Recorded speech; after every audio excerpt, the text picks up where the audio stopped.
Listening Colour. Hi everybody, welcome to Listening Colour with me, Rachel Walker-Mason. Due to insanely popular demand, I am finally reacting to Shoemaker.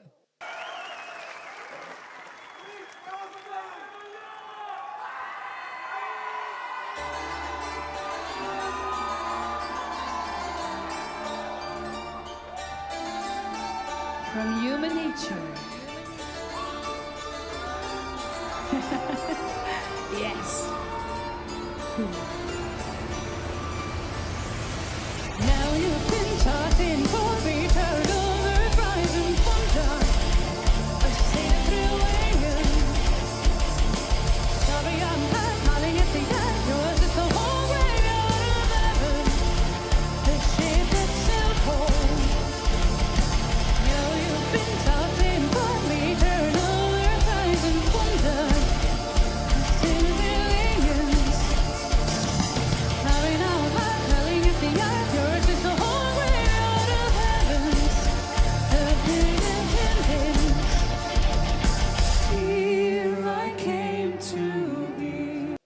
Oh, that's so gorgeous. Right, I've got the lyrics up here, so I'm just looking at them. What gorgeous lyrics. So I've done a little bit of research on what this song's about because my husband had a look and he was like, Rach, you've got to have a look at this because this is, Nightwish are incredible storytellers, not just through the kind of sonic landscape of their music, but their storytelling, they write about such interesting things. They don't just write about heartbreak or fancying somebody or whatever. They write about things that I now want to go and research. I want to know about this story and about the things that they sing about. And this I have learned about. I think my husband, because my husband did atmospheric physics, so he probably has heard of this person. But I, being a musician, did not know who Eugene Shoemaker was. He is an astronomer he died in 1997. He is a founder of planetary science, which is pretty cool. And he was very famous for his ashes being taken to the moon. So he'd always wanted to go to the moon and never did. So he discovered the Shoemaker-Levy 9 comet, and then he was able to watch it crash into the surface of the planet Jupiter. And that's where we started to learn about what Jupiter is made of. He discovered the Shoemaker-Levy in 1993. The comet crashed into Jupiter in 1994.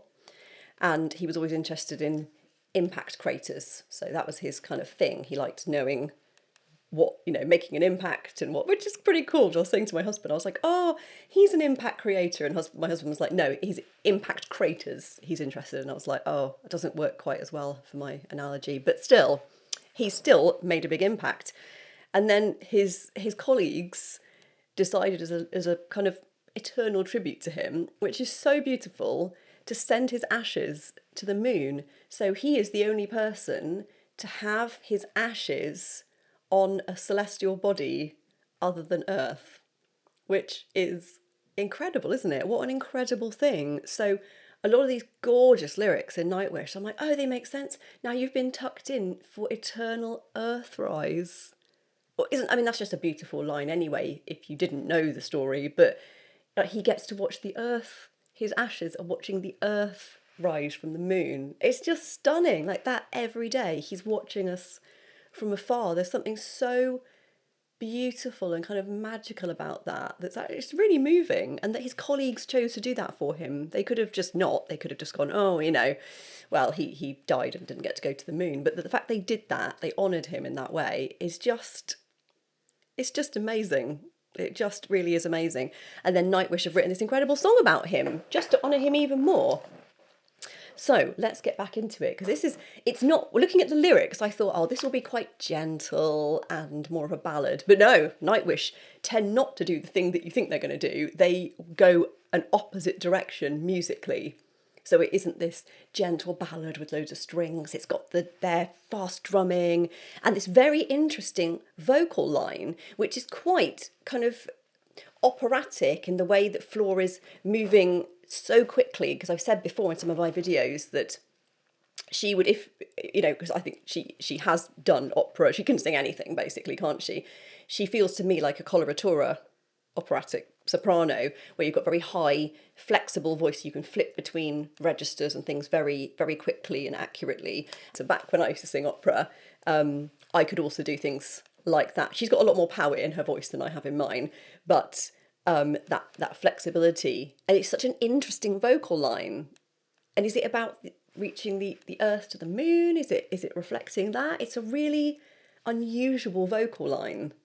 And I really like it. I wonder if that also reflects the story of Shoemaker. Let's listen a bit more. I'm going to rewind it a tiny bit on your recommendations. Okay, here we go.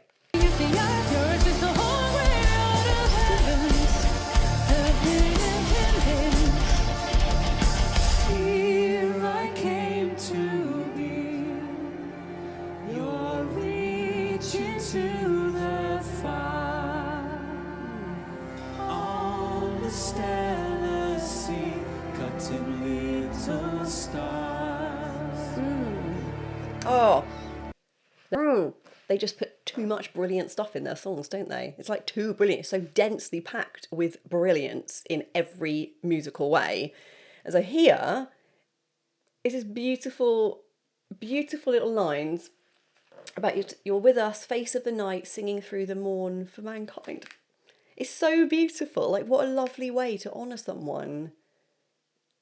Like, it's just incredible, isn't it? That they know this story and they've written this song from such a beautiful, sensitive, respectful way. And so people will tend to write about people who are more internationally famous, like Marilyn Monroe or Fred Astaire or something like that, because everybody knows them from pop culture. But when people write about scientists, they tend not to be as internationally famous. So it's really cool, I think, when singers go and find this story and are so fascinated by it that they want to create this piece of music about them. I just think it's a cool thing about songwriters, that we get inspiration from all kinds of places, and that's what keeps music fresh and interesting. We're not always writing the same things. So it's really good. Thank you, Nightwish, for this. There's this beautiful little bit that about being, here I came to be, you'll reach into the far on the stellar sea. Oh, sibilance, on the stellar sea. So when you have lots of S's like that, it's called sibilance, and it makes it sound like you're shushing. It's got a very calming effect. And they've got a beautiful bit here in the song where everything drops out and it's just octave vocals with nothing really going on. So it really drops out to this very quiet moment, which perhaps it's like that on the moon when you watch the Earth rise. Who knows? But that's a little reference to one of my favourite quotes from Romeo and Juliet, cut in little stars. And that's Shakespeare in Romeo and Juliet. Juliet says that about Romeo, like that he's so gorgeous and so wonderful that when he should die, they should cut him out and put him in little stars to make the face of heaven so fair. And it's just like this beautiful little way of saying that someone's really gorgeous and memorable and beautiful, and it's just lovely. Cut in little stars. That's just gorgeous. I love this. I love how many references they get into their songs. You can really delve in. It's so cool. Right. Let's listen to the next bit, see what they do.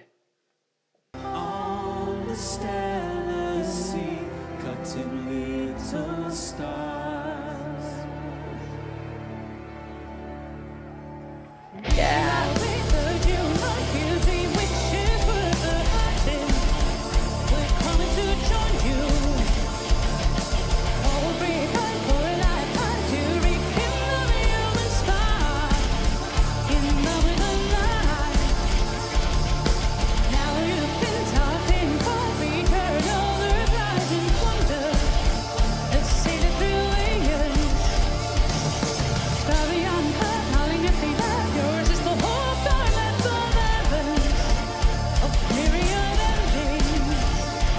Oh, I love this. This is so good. They have such interesting rhythms. This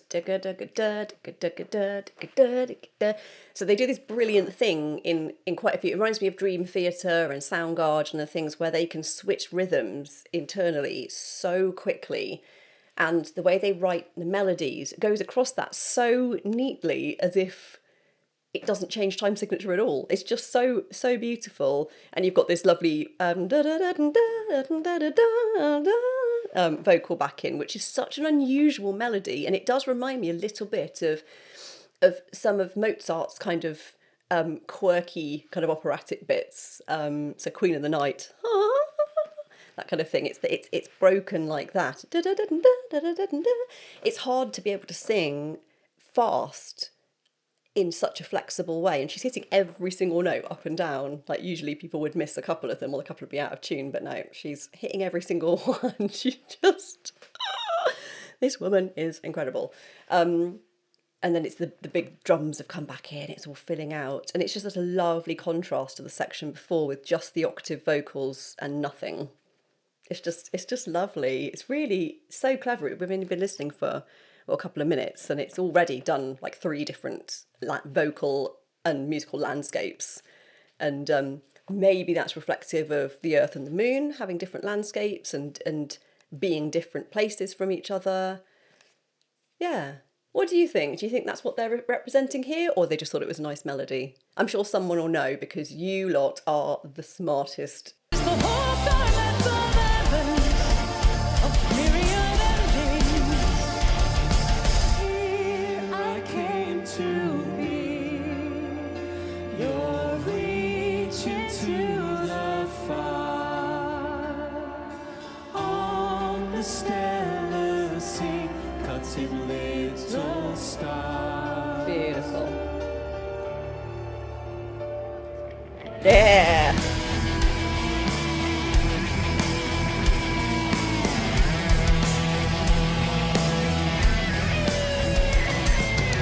Oh, the headbanging.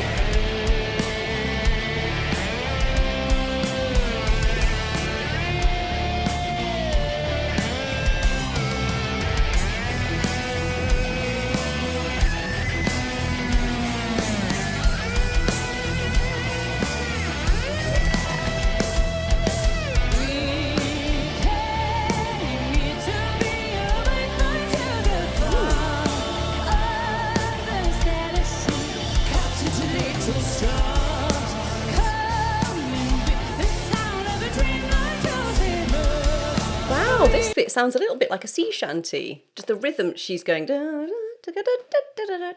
It's got a different rhythm and feel. I love how they put all these sections together. It's like this patchwork of music. It's so cool because I would not have thought of putting this with the bits that have gone before. But this has a very different, yeah, kind of sea shanty feel, which is interesting. We came here to be a waypoint to the far on the stellar sea, cut into little stars. Oh. We came here to stay with your guiding light. Oh. I mean, imagine if he could hear this. Imagine if Eugene Shoemaker could hear this and the things they're saying about him. And I don't think they personally knew him, but it's incredible. I just love it. The things that they're saying about him are so beautiful. I was just looking to see if it has like a more nautical feel at this point, which it doesn't particularly. It's like the stellar sea, I guess.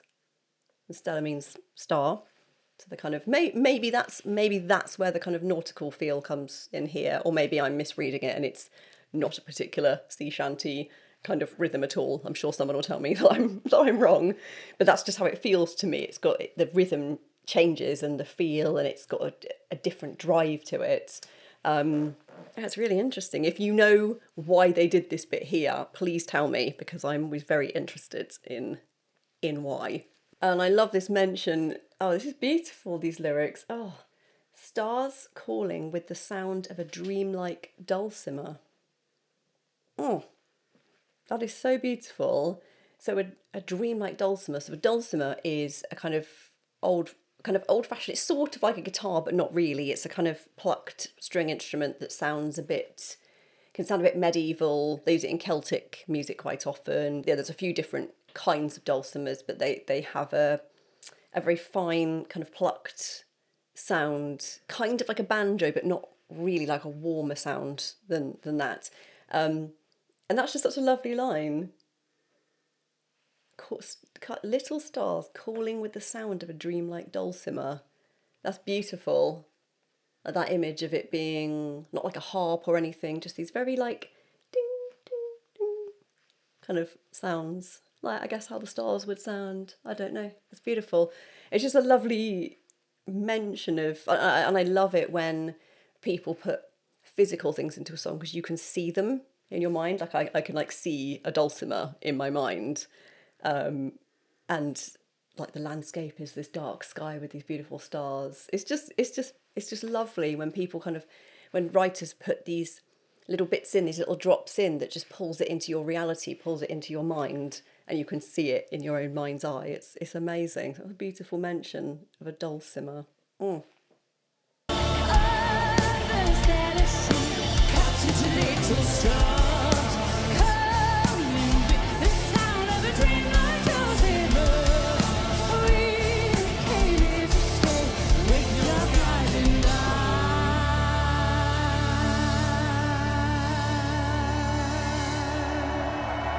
Gorgeous.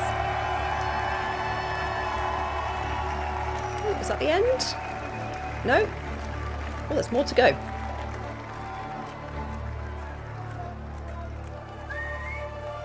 And when he shall die, take him and cut him out in little stars, and he will make the face of heaven so fine that all the world will be in love with the night and pay no worship to the garish sun.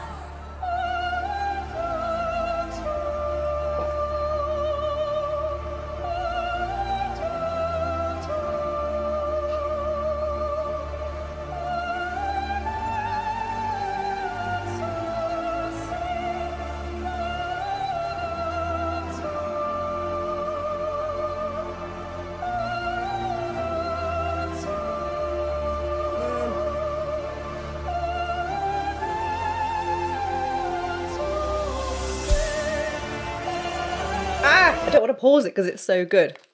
And just when you think you've heard every vocal quality that Floor can do, she goes into a pure opera voice. Because quite often she does a mix, so she's got a slightly operatic sound, but here it is just clean opera. Like she could go and just pop in and sing an opera, you know, in her leather outfit. But it's incredible. Like she just goes straight into that tilt. She's got such an amazing control over her voice that she can jump between these styles so fast. It's just amazing. And she's genuinely doing them. It's not like you know, when a comedian pretends to do an impression of an opera singer. It's not that. She's actually doing it. So normally she sings with a straighter kind of larynx so she can belt. Here she's going into that tilt. Ah, ah. So opera singers often have this kind of face because they're tilting. Ah. So their larynx goes, everything's tilted. And then they're in that kind of, it's like called sob quality. So it's like if you said to someone, oh, I've had a really bad day, you go into a sob quality, and that's an opera quality. And then it's a slightly nasalized feeling, and your larynx is in obviously it's quite a high larynx position because she's singing really high, but really thin and clear. So that's why I think she's a coloratura soprano, because it's just such beautiful control. More like church music, kind of like Mozart's Ave Verum and things like that, where you don't have as a thick an opera sound. It's a kind of cleaner, it's all there. And she's doing that. And it's so clean and so beautiful, and it just cuts across the music in a way that you just don't hear that in other music. Like who's gonna have a singer in a band that can do this as well as all the other things? Working in the music industry is not well paid, as I have told you before. And if you like what I do and would like to support me in any way, then you can buy me a coffee. The link is just here. I always say buy me a tea because I'm British and drink a lot of tea. And that money enables me to make more videos, feed my family, be able to make more music, and actually live a life as a musician without being in poverty. So that would make a huge difference to our lives. It really would. And thank you to everybody who's already done that. So many of you have spent your hard-earned money on supporting me, and that it just means everything that you care that much. It really does. So thank you. If you would like a more regular way to support me, then you can become a member of the Colourwave crew. We've got a few members now, so we're building, and I can show you all kinds of extra things. You'll have access to videos before anybody else. You can suggest songs for me to react to, and so much more is coming.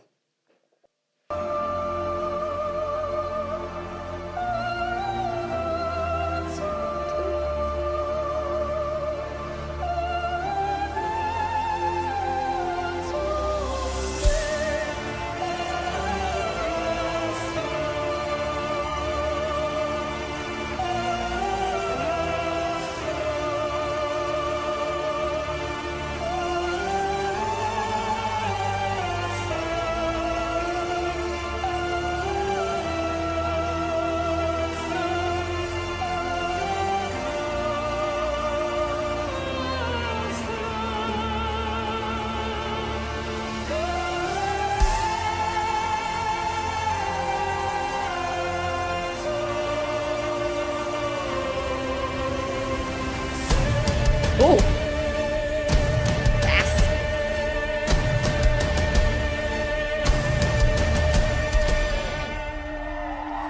Oh my goodness.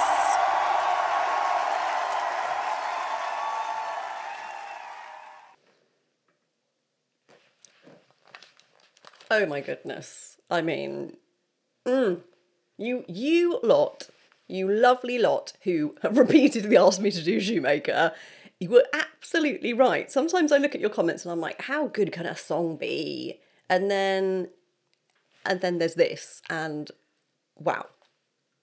Wow. Like, I'm watching how the crowd respond to it. It's just so beautiful as well.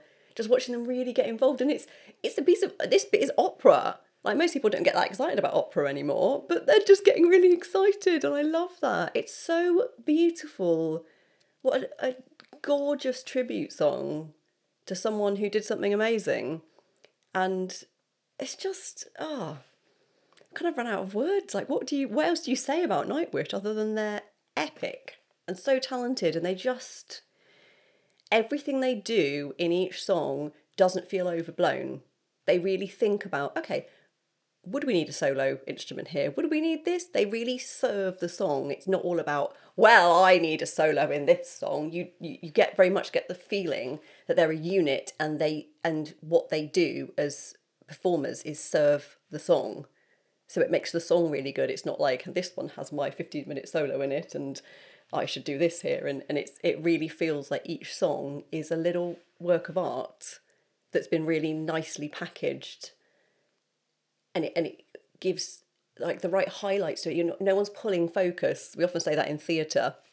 You've got to know when it's your moment and when it's not your moment. And you can still act, when it's not your moment, but don't keep trying to pull focus. And they very much get that balance right in the band, because sometimes it's not even, Floor's the lead singer obviously, sometimes it's not even her moment, and she knows how to pull back. She's not doing anything that draws focus from the guitar solo or from a section where strings kind of swell in. They are so musically respectful of each other and the song, and I think that's why they're such a joy to listen to, because you really feel that they honour the music above all else. Is that what you guys think as well? Because I know there's so many of their fans who just ardently love them. Is that one of the reasons why, other than them being ridiculously talented musicians? It's just stunning. And that we talk about floorgasms. That whole end section is one really long floorgasm, because I was not expecting her to be able to do that quality of singing at that point. Because this must be like in the middle of a set, because they're doing a live gig. To be able to do that live towards the end or middle of a set, wherever, it's a lot to get your head into, like, oh yes, got to change gear now, got to change gear into this part of the voice. And the fact that she can just do that, and she was headbanging 2 minutes before, she's a phenomenon. She really is. I don't know any other singers that can transform vocally that fast or at all. So colour wise, with my synesthesia, this is a very dark blue, really dark blue, and but in a really calming way. I often see quite dark colours with Nightwish. I'm not sure if it's just the band name, but it's quite a comforting. It's not like a scary dark. It's kind of like it's made of velvet and it's plush and it's kind of holding you. So it just has this beautiful warmth to it and this real depth. So I can kind of see that it's gorgeous. And then that end section is just yellows kind of coming out of it. And it's just almost like fireworks going off, but really kind of burst and then slowly. It's just stunning to vocally have that moment at the end. It just completely punctures through the texture of everything else.